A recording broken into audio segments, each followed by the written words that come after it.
If your Acer Spin 1 powers on but the display remains black, we will show you how to fix it. We will restore Windows, repair startup files, and use recovery tools to get everything working again. A lot of errors pertain to this problem, and we're going to go ahead and jump into what should hopefully be a pretty straightforward process, guys. And we're going to go ahead and jump right into it. First thing I'd recommend doing would be to actually go ahead and boot to the troubleshooting utility on Windows 11. So if you do a hard power off 3 times in a row, Windows should automatically attempt to launch the startup prepare utility.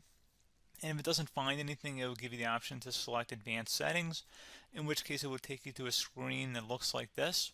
Now, if it does not take you to a screen that looks like this, or you're unable to get to that, you can also download the Windows 10 Media Creation Utility, or Windows 11. They probably will make a creation utility for Windows 11 at some point.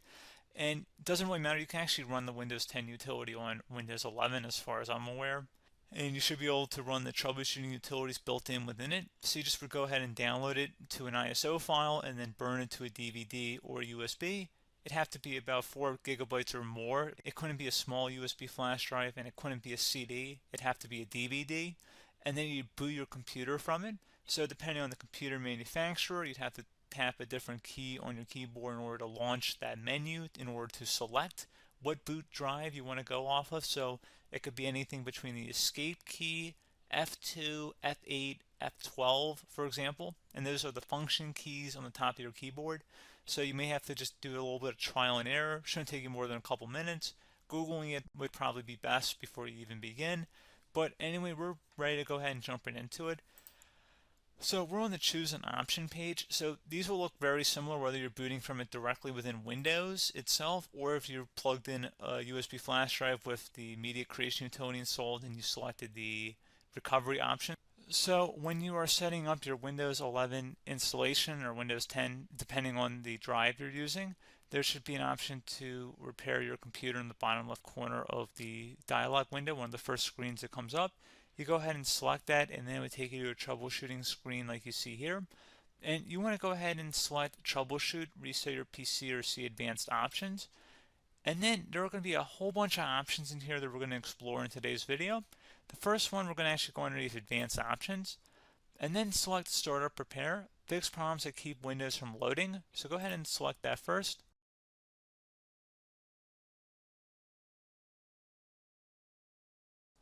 Okay, so you can see it could not repair our PC.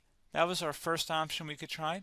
Something else, if we go back into advanced options here and then select troubleshoot, we're going to go underneath advanced options again. You can go ahead and actually access safe mode by selecting startup settings. And then if you select the restart button, you have the option on the screen select safe mode with networking, which will give you a key on the screen. It'll tell you which key to press to enter that. I believe it's the F7 key. It'll do that for you. I'm not going to go over that in today's tutorial because I don't really want to go into safe mode, but you're more than welcome to attempt that by going into here and then selecting restart. Again, it'll launch another screen. It'll say what key do you want to press, and it'll give you like 7 or 8 different options, and you want to select safe mode with networking.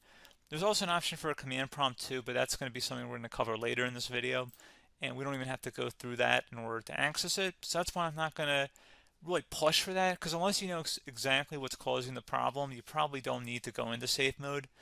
Unless you're trying to recover files, in which case then you definitely can go into safe mode, but we're trying to actually recover our computer here. So I hope that makes sense. Something else we can also try here as well would be to uninstall updates, remove recently installed quality or feature updates from Windows. So if you go ahead and select that, you can uninstall the latest quality updates, which generally is the more day-to-day updates. Feature updates are the less regularly released ones, like the big ones. I would equate it to service packs in like Windows 7 and Windows Vista and Windows XP. So larger updates that occur once or twice a year at most. And the quality updates are more just a regular update. So probably obviously depend, it'll take longer if you're going to try and uninstall the latest feature update versus quality update. And maybe you don't need to go back that far. So just giving you guys a couple of pointers with that. Something else you can also look at here, and we're going to jump into the command prompt in a little bit, but you can select System Restore, which will use a restore point recorded on your PC to restore Windows. And this is something I would highly recommend here, guys. So select Next. Assuming you have a restore point saved on your computer, you go ahead and select the most recently created one, and you'll select next, and then you'll select the drive. You shouldn't actually have to select the drive. You can scan for affected programs, but we're going to keep it all default here, and then we're going to select finish. So once started, system restore cannot be interrupted. Do you want to continue? I think we're going to select yes. I don't think we have anything better to do on our computer right now, so just give it a moment here to initialize. It will take a couple minutes to run, obviously depending on how large your hard drive is and how much is saved on the system restore point. So just give it a couple minutes here.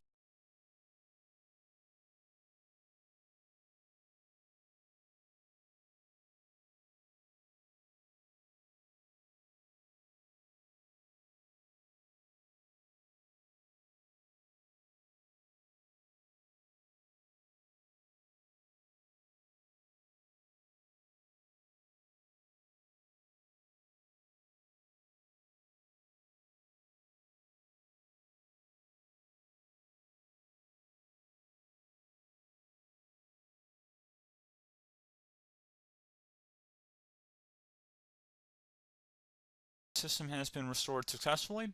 We're going to go over a couple different methods in addition to that if that did not work. So I'm just going to pause the video and we're going to start back on the recovery screen that we started with. Okay, so a couple other things we can try here too. If you go back into troubleshoot, you can select reset your PC, while you choose to keep or remove your personal files and then reinstalls Windows. You can select to keep my files, which will remove apps and settings but keeps your personal files. You can also select remove everything, which will remove all of your personal files, apps, and settings. So this is more of a factory reset, the second option here.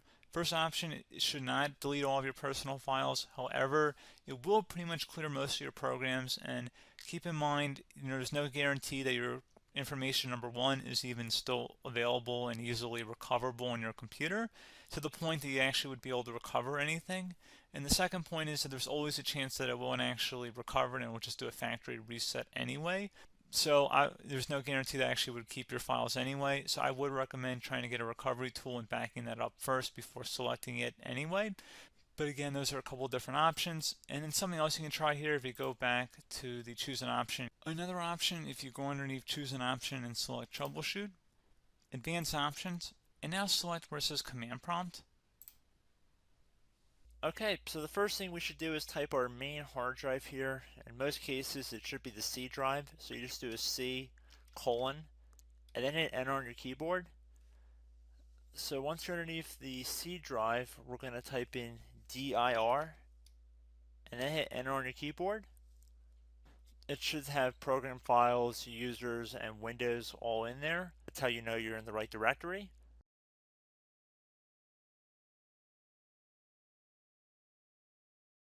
In some cases, it might be the D drive as well, so just keep that in mind.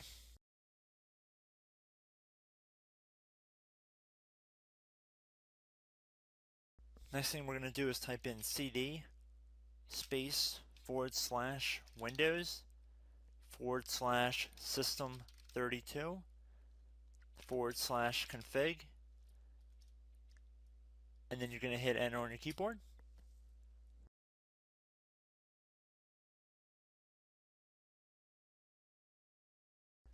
So now you're going to type md space backup. If you've seen other tutorials, it might also say to put down md backup. That's because the backup name is pretty common when you want to back something up. So you can name this whatever you want, doesn't have to be backup. So if you've already made a backup folder in the past, you could do backup 1, for example. So once you're done setting the name you want the backup to be called, hit enter on your keyboard again.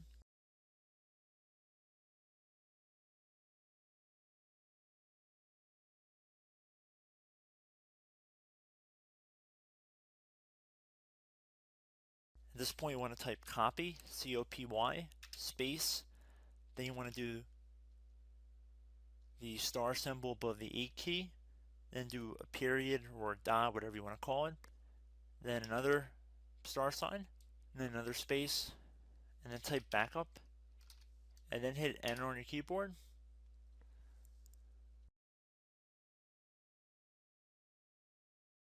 Now you want to type cd reg back, reg BACK, and then hit enter on your keyboard.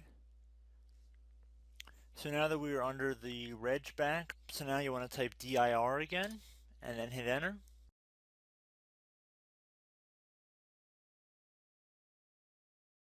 So now at this point we're going to type copy again. So copy, space, $sign,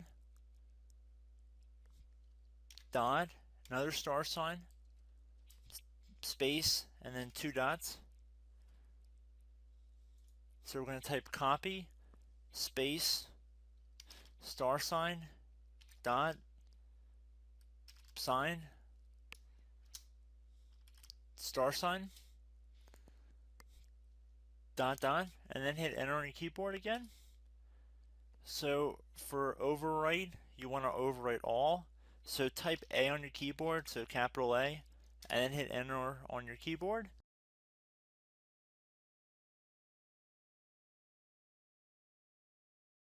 So at this point, you should be good to go. You can close out of the command prompt window, and if you accidentally continue to Windows 10, you should be all set.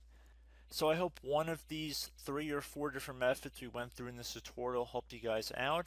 Again, I'm not sure if you guys heard me earlier, but try to go back into your safe mode if possible and uninstall any programs you know might be conflicting with the Windows startup if you can get into safe mode. So just keep that in mind. Something very simple like that could be blocking up everything. So again, I hope this tutorial helped you guys out, and I will catch you in the next tutorial. Goodbye.